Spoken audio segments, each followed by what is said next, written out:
The Zarkak's research vessel, Eternal Seeker, drifted silently at the edge of Sol's Oort cloud, its advanced cloaking systems rendering it invisible to Earth's primitive detection methods. Chief Researcher Valon stood before the ship's quantum display, his iridescent scales shifting from deep blue to worried purple as he reviewed the latest planetary analysis. "This simply cannot be correct," he muttered, his secondary respiratory system activating from stress. "Run the atmospheric composition scan again." His assistant, Terrace, adjusted her environmental suit's settings before responding. "Sir, we've run it 12 times. The readings are consistent. The third planet's atmosphere contains 21% free oxygen." Valon's scales rippled with disbelief. Free oxygen was one of the most corrosive elements in the known galaxy. It destroyed organic compounds, ate through unprotected metals, and made most forms of life impossible. Yet there it was, forming a significant portion of Earth's atmosphere.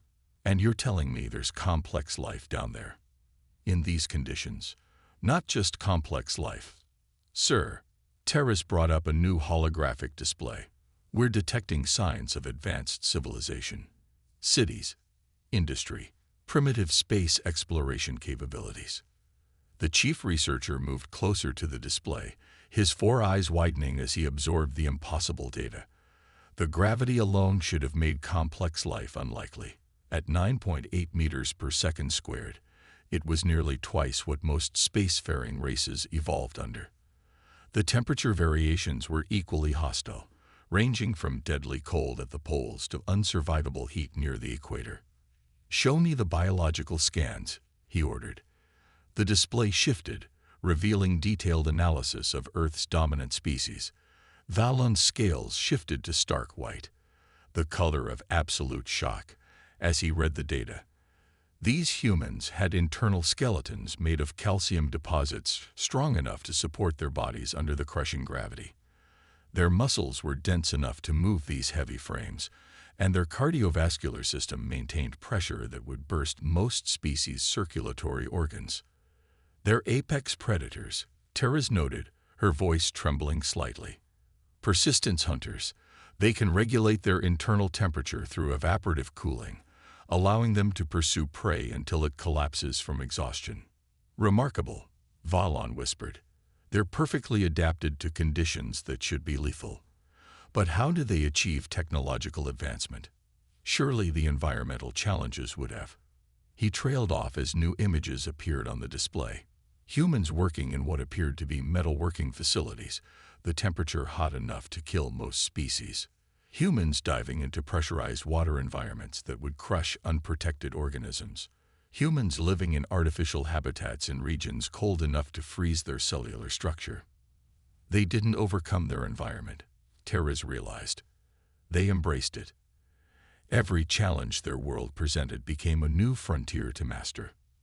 Valon's scales shifted to the deep green of scientific fascination. "Look at their dwellings. They build structures tall enough to pierce their cloud layer, despite knowing their planet experiences regular seismic activity. They construct floating cities on their world's vast oceans, despite the constant threat of storms that could level most civilizations." "Should we initiate contact protocol?" Terrace asked. Valon was about to respond when a new alert flashed across their screens. Their sensors had detected a primitive space vessel leaving Earth's atmosphere. As they watched, the crude chemical rocket fought against the planet's gravity well, its engines straining against forces that would tear apart most ships. "No," Valon decided. "We need to study them further. This species, they're different from anything we've encountered. They don't just survive in conditions we consider lethal. They thrive in them, and now they're reaching for the stars. The Council will want to know about them," Terrace pointed out. "Indeed." Valon's scales shifted to a thoughtful azure. "But we must be careful how we present this information. These humans, they're not just another primitive species discovering spaceflight.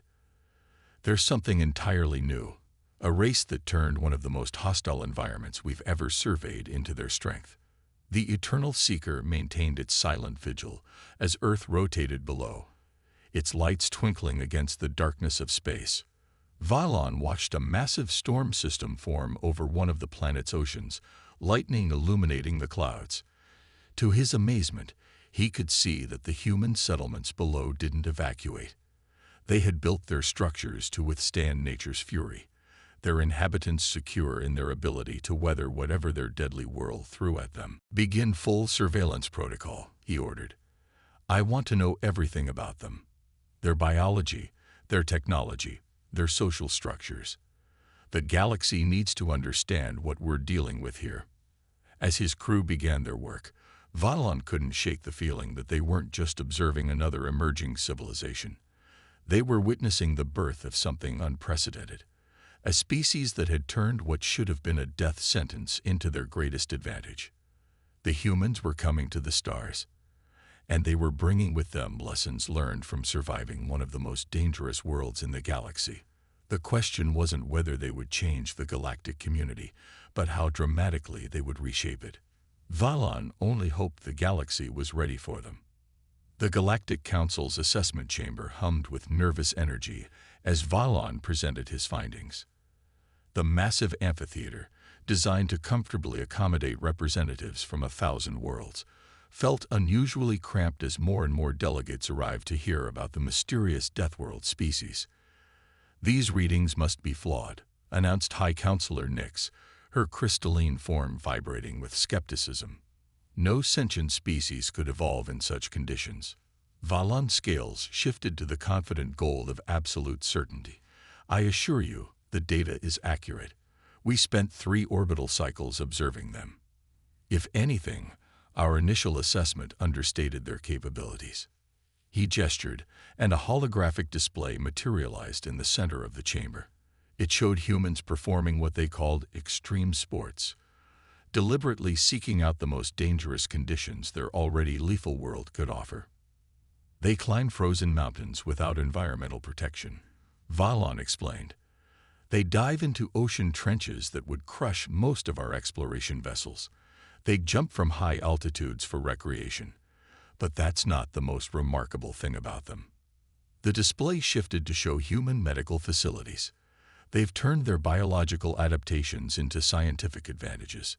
Their dense skeletal structure led them to discover radiation treatments for disease. Their need to cool themselves through perspiration drove advances in thermal regulation technology. Even their primitive space vessels are masterpieces of adapting to hostile conditions. A murmur ran through the assembled delegates. Some displayed signs of fear, others of fascination. High Counselor Nyx raised an appendage for silence. "You believe they're ready for contact." "Ready?" Valon's scales rippled with amusement. "Counselor, they're actively preparing for it. Their entertainment media is filled with speculations about extraterrestrial life. They've sent primitive probes beyond their solar system. They're building larger space habitats despite having barely mastered fusion technology." "That's precisely what concerns me," rumbled Delegate Korth, his massive gas-based form swirling with anxiety. "They're advancing too quickly. Look at their weapons technology. They've gone from primitive chemical explosives to thermonuclear devices in less than 2 centuries. Valon activated another display. "With respect, Delegate, you're missing the point. Their weapons aren't what make them remarkable. This is." The hologram showed scenes from human history. Their responses to natural disasters, their medical innovations, their space programs. Every challenge makes them stronger. When diseases threaten them, they don't just develop cures, they create entire new fields of medical science. When natural disasters strike, they don't just rebuild, they develop better construction methods. Even their conflicts drive innovation. "Are you suggesting we should fear them?" Nyx asked. "No," Valon replied. "I'm suggesting we should learn from them. They've mastered an environment that we consider uninhabitable. Their technological progress isn't despite their harsh world. It's because of it. Every solution they've developed, every adaptation they've made, could revolutionize our own capabilities." The chamber erupted in discussion. Some delegates argued for immediate quarantine, others for formal contact. Vadlon waited patiently until High Counselor Nix restored order. "What do you recommend?" she asked. "A careful approach," Vadlon said. "We should establish contact, but not reveal the full extent of our capabilities. We need to understand them better first. Their psychology, their social structures, their full technological potential, and if they prove hostile." Vadlon's scales shifted to a cautionary yellow. "Then we'd better hope we can convince them to be allies instead of enemies, because a species that treats our most advanced environmental suits as casual wear isn't one we want to antagonize." As the council debated, Vadlon's personal communicator chimed with an urgent message from the Eternal Seeker. His scales paled as he read it. "Counselors," he interrupted, his voice tight with concern. "We may have waited too long. Human deep space sensors have detected our observation posts. They're sending a ship to investigate." The chamber fell silent. First contact wasn't going to be their choice after all. Humanity had found them first, and they were about to meet a species that had turned survival into an art form. The galaxy would never be the same.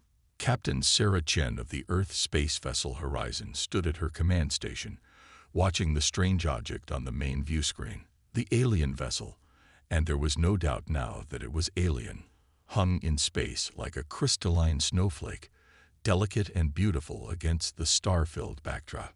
"Their hull wouldn't last 5 minutes in our atmosphere," her chief engineer, Dr. Rodriguez, commented. "Look at those structural patterns. They're designed for minimal gravitational stress." "That's what concerns me," Chen replied, studying the sensor readings. "Everything about their technology suggests they're far more advanced than us, but they've built their ships like they've never had to worry about extreme conditions." The Horizon had been tracking the alien vessel for 3 days, ever since it appeared at the edge of their solar system. The discovery had sent shockwaves through Earth's governments, but the response had been remarkably measured. Humanity had been preparing for this moment for centuries. "They're hailing us again," Lieutenant Park announced from the communications station. "Same frequency as before." Chen nodded. "Put it through." The view screen shifted to show an alien bridge crew. Chen had been briefed on their appearance. The iridescent scales, the multiple eyes, the environmental suits they seemed to require even on their own ship, but seeing them live still took her breath away. "Unknown vessel," the alien commander spoke, their words translated by the universal translation matrix they'd been broadcasting. "You are approaching a restricted observation post. Please withdraw to your previous orbital position." Chen smiled. 3 days of the same message, as if they expected humanity to simply ignore the first proof of alien life in their solar system. "This is Captain Sarah Chen of the Earth vessel Horizon. You are in Earth-controlled space conducting unauthorized surveillance of our planet. We request your immediate cooperation in diplomatic discussions." She could see the alien crew's agitation in the way their scales shifted colors. They clearly hadn't expected such a direct response. "Captain Chen," the alien commander replied, their scales now a deep blue, "we are not authorized to engage in diplomatic contact. Please withdraw." "Commander," Chen's voice remained perfectly diplomatic, "we tracked your observation posts months ago. We've detected at least 7 different surveillance platforms in our system. We let them remain because we wanted to learn about you too. But now it's time to talk." The alien commander's scales flashed white with shock. "You detected our cloaked platforms." "Of course we did. Did you think we wouldn't notice the gravitational micro-distortions? We've been dealing with extreme physical conditions our entire existence. We know how to spot anomalies." A new figure appeared on the alien bridge, one whose elaborate environmental suit marked them as someone of importance. "Captain Chen, I am Chief Researcher Vadlon. Perhaps we should discuss this situation more directly." Hours later, Chen stood in the Horizon's conference room, watching the alien delegation struggle with Earth's gravity. Despite their advanced technology, even their environmental suits couldn't fully compensate for what they considered crushing gravitational force. "Your ship is remarkable," Vadlon said, his scales showing signs of both distress and fascination. You've reinforced it against conditions that would tear our vessels apart.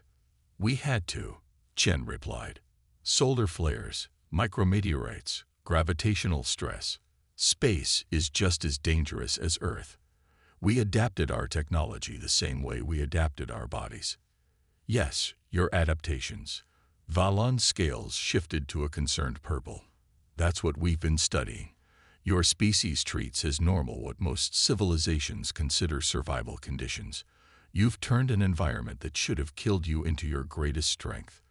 And that worries you, Chen observed. It concerns the Galactic Council, Valon admitted. Your potential for growth, your rapid technological advancement, your ability to thrive in conditions that most species consider lethal. Some believe you could destabilize the galactic balance. Chen's expression hardened. So your surveillance wasn't just scientific curiosity. You were assessing whether we're a threat. We were trying to understand you. Valon corrected. But I fear the Council's reaction to your discovery of our presence will only validate their concerns. Before Chen could respond, the ship's alert system blared to life. Lieutenant Park's voice came over the intercom. Captain, we're detecting multiple large vessels entering the system. They're not research ships. Valon's scales went pale. No, he whispered. They wouldn't dare. Chen was already moving. Battle stations, she ordered. And get me Earth Command immediately. As she rushed to the bridge, Valon following, as quickly as his environmental suit would allow, she couldn't help but think that humanity's first contact was about to become humanity's first interstellar crisis. But if these new arrivals thought Earth would be an easy target, they were about to learn why evolution on a death world produced survivors. The real test of humanity's capabilities was about to begin. The massive warships of the Galactic Defense Fleet emerged from hyperspace like a school of metallic leviathans. Their sleek hulls gleamed in the sunlight, weapon systems humming with enough power to reduce a planet's surface to slag. Admiral Kex of the GDF flagship Eternal Victory watched Earth grow larger on his command view screen, his crystalline form pulsing with anticipation. Primitive defenses, his tactical officer reported. Minimal orbital installations. No energy shields. Their most advanced weapons are crude nuclear devices. Broadcast the ultimatum, Kex ordered. Let's see if they're wise enough to surrender. On Earth, in the hastily assembled Planetary Defense Command Center deep beneath the Rocky Mountains, General Maya Santos watched the alien fleet's approach on a wall of holographic displays. The message from the alien admiral played across every communication channel. People of Earth, your unauthorized contact with our observation posts and aggressive expansion into space has been deemed a violation of galactic law. Submit to immediate quarantine or face planetary pacification. Valon, still aboard the Horizon, translated the subtle meanings hidden in the message. They're afraid, he told Captain Chen. They've convinced themselves that you're too dangerous to be allowed into the greater galaxy. Chen's response was cut off by a new voice. Humanity's answer to the ultimatum. Broadcast from Earth Command. This is General Santos of Earth Defense Command to the alien fleet. We've survived every challenge our world has thrown at us. We've adapted to conditions you consider unsurvivable.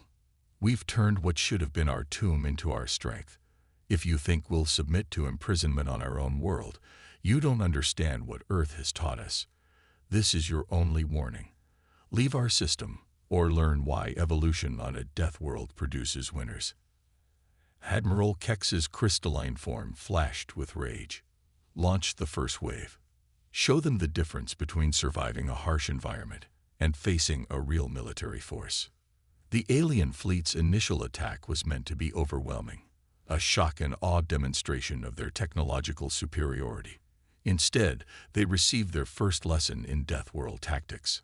Earth's primitive orbital defenses were decoys.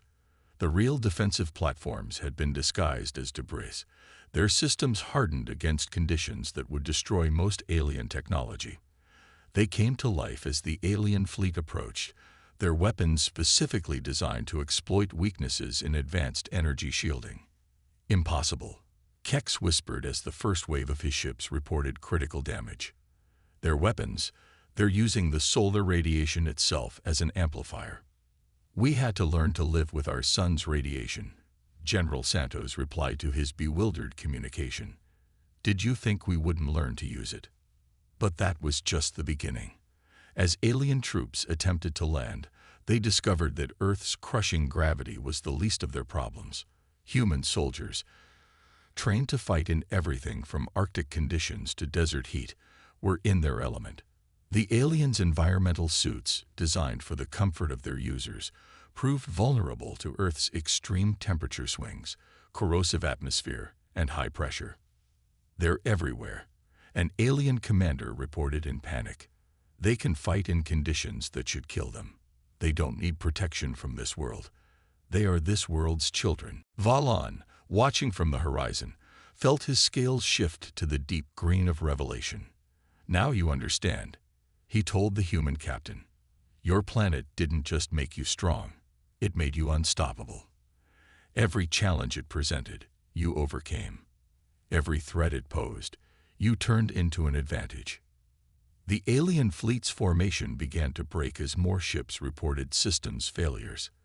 Their technology, designed for the gentle environments of their homeworlds, struggled against the very conditions that humans had evolved to survive. Admiral Kex watched in horror as Earth's defenders demonstrated just how much their harsh world had taught them. Human ships, their hulls designed to withstand massive pressure changes, rammed through energy shields calibrated for much gentler impacts. Earth-based weapons, developed to function in extreme conditions, bypassed alien defenses designed for more conventional attacks. We never understood, Valon said softly. We thought our advanced technology made us superior, but you learned from your world. Every storm taught you resilience.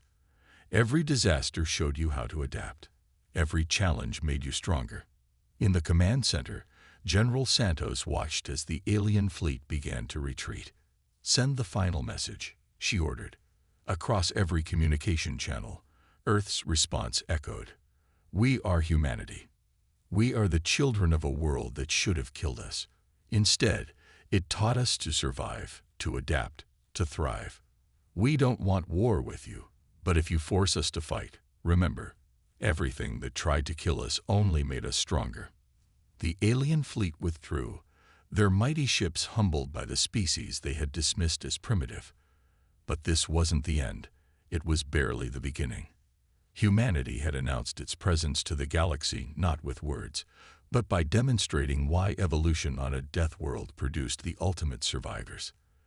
The galaxy would have to adapt to them, just as they had adapted to everything else. 1 year after the failed invasion of Earth, the Galactic Council chamber looked very different. Human delegates now stood among the representatives of 1,000 worlds, their very presence a testament to how much had changed. They wore no environmental suits, needed no special accommodations, just another sign of their remarkable adaptability. Valon, newly appointed as Earth's liaison to the Council, watched with pride as Captain Chen addressed the assembly. His scales rippled with amusement at how the other delegates still struggled to comprehend a species that treated their cushioned environmental suits as optional wear. The Earth Cooperative Treaty isn't just about preventing future conflicts, Chen explained to the gathered representatives. It's about sharing knowledge. We've learned to survive in conditions you find hostile. Now let us help you adapt as well. The chamber buzzed with discussion. In the year since the failed invasion, humanity had already begun transforming galactic technology. Their methods for hardening equipment against extreme conditions had revolutionized spacecraft design. Their techniques for surviving hostile environments had led to breakthroughs in environmental protection. High Counselor Nix, her crystalline form glowing with the blue light of wisdom, addressed the chamber. We once feared humanity's potential for destruction. We failed to see their potential for creation. Every challenge that should have destroyed them became a lesson in survival. Admiral Kex, now serving as a military liaison rather than an invader, stepped forward. His defeat had taught him respect for the species he once dismissed as primitive. Their world forged them into warriors, yes, but also into innovators. They don't just endure harsh conditions, they learn from them. The displays around the chamber showed the changes already taking place. Human environmental engineering was transforming worlds once considered uninhabitable. Their medical techniques, developed to heal bodies adapted to extreme conditions, were revolutionizing galactic healthcare. Even their entertainment, their extreme sports, and survival challenges, was teaching other species to push beyond their comfort zones. But perhaps the greatest lesson, Valon addressed his fellow council members, is one we're only beginning to understand.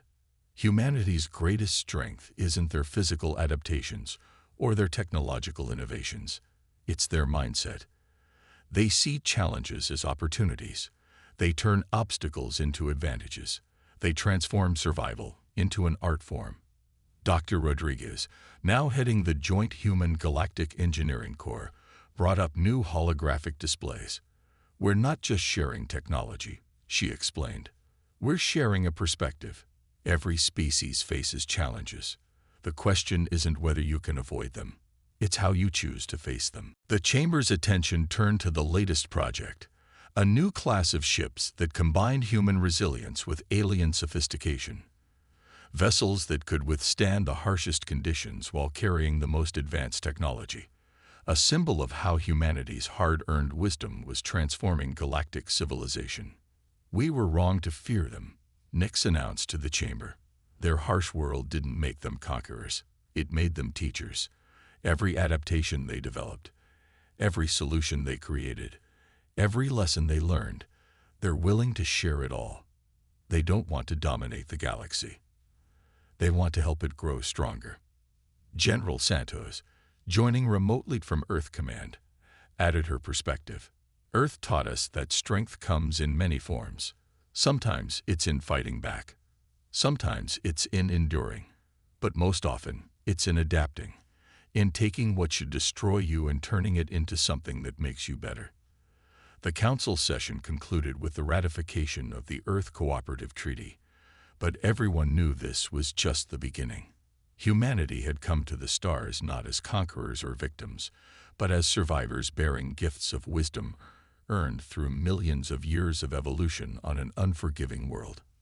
Valon, watching the human delegates interact easily with representatives from across the galaxy, felt his scales shift to the gold of optimism. They had feared humanity would bring Deathworld destruction to the galaxy. Instead, they had brought Deathworld determination, the unshakable conviction that any challenge could be overcome, any obstacle could become an opportunity. As the chamber emptied, Captain Chen approached Valon with a smile. "Ready for your first survival training session. We've got a whole group of diplomats eager to learn Earth camping basics." Valon's scales flickered with nervous excitement. "You mean voluntarily exposing ourselves to harsh conditions for recreation? You humans truly are remarkable." "That's not what makes us remarkable," Chen replied. "What makes us remarkable is believing that everyone else can learn to do it too. After all, if we could adapt to Earth, anyone can adapt to anything. They just need the right teachers."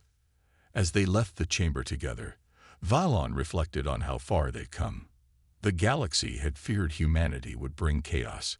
Instead, they had brought hope.